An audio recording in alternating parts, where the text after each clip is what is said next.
நீங்கள் இசையமைத்த படங்களில் உங்களுக்கு ரொம்ப பிடித்த படங்கள் அப்படின்னு எதெல்லாம் சொல்லுவீங்க? சார் எனக்கு பைசன் ரொம்ப பிடிச்சது சார் ரீசெண்ட்லி.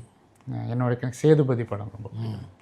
அப்புறம் டக்கர்னு ஒரு படத்துக்கு பண்ணேன். இந்த படம் சரியாக போகலை. பட் ஆனால் என்னுடைய பாட்டு பண்ணின விதமாகட்டும் அந்த ப்ராசஸ் எனக்கு ரொம்ப மெமரபிளாக இருந்துச்சு. ஸோ இதெல்லாமே தான். இந்த படங்கள் எல்லாம் பணியாற்றும் போது எதன் காரணமாக அந்த வாய்ப்பு உங்களுக்கு தரப்பட்டதாக சொன்னாங்க? இவங்ககிட்ட நல்லா வேலை வாங்க முடியும், நல்லா வேலை பண்ணுவார், இவர்கிட்ட ஒரு சோல்ஃபுல்லான மியூசிக் இருக்குன்றதை நம்பி வந்தாங்க. என்னுடைய ஒர்க்கை நம்பி வந்து என்கிட்ட ஏன்னா நம்பினாங்க சார். நம்பினால தான் அந்த ஒர்க் வந்து நான் நினைக்கிறேன் சார். எப்பவுமே க்ரியேட்டிவ் விஷயங்கள் பொறுத்த வரைக்குமே ஒரு ஆழ்ந்த நம்பிக்கையிலே ஒரு அன்புலேருந்து தான் சார் அது உருவாகுது நான் ஃபீல் பண்ணேன்.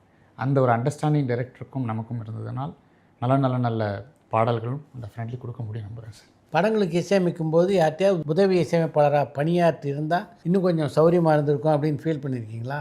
சினிமாவை ஹேண்டில் பண்ணுற விதம்னு ஒன்று இருக்கு இல்லையா, அதுக்கு சில இடங்களில் மேபி நான் ஒர்க் பண்ணியிருக்கலாமோன்னு அங்கங்கே சரியாக தோணும். பட் அது ஓகே சார். பட் ஆனால் அந்த மாதிரி இது வரைக்கும் பெருசாக நான் ஃபீல் பண்ணது கிடையாது.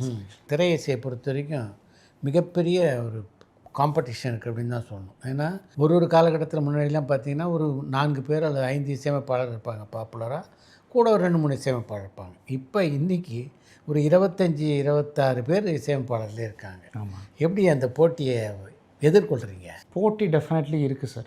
அதெல்லாம் இல்லைன்னா இல்லை சார். இப்போது ஒரு படங்கள் நடக்குது, ஒரு பெரிய படம் நடக்குது, அதில் நிறையா மார்க்கெட்டிங் விஷயங்கள் லாபிங்லாம் நடக்குது சார். அதெல்லாம் எந்த அப்படியா? கண்டிப்பாக நடக்குது சார். இப்போ ஒன்றுமே இல்லை சார். நான் ஒரு படம் பண்ணுறதா இருந்தேன். அந்த படத்துக்கு இவர் ஒரு படம் பண்ணான்னு தெரியும் போது ஒரு 3-4 இசையமைப்பாளர்கள் சேர்ந்து அந்த படத்துக்கு கால் பண்ணுவாங்க, டைரக்டர் கால் பண்ணுவாங்க, நாங்கள் அதை பண்ணுறோம், வாங்க ஸ்டுடியோ வாங்க, பார்க்க வாங்க, நம்ம மீட் பண்ணலாம்.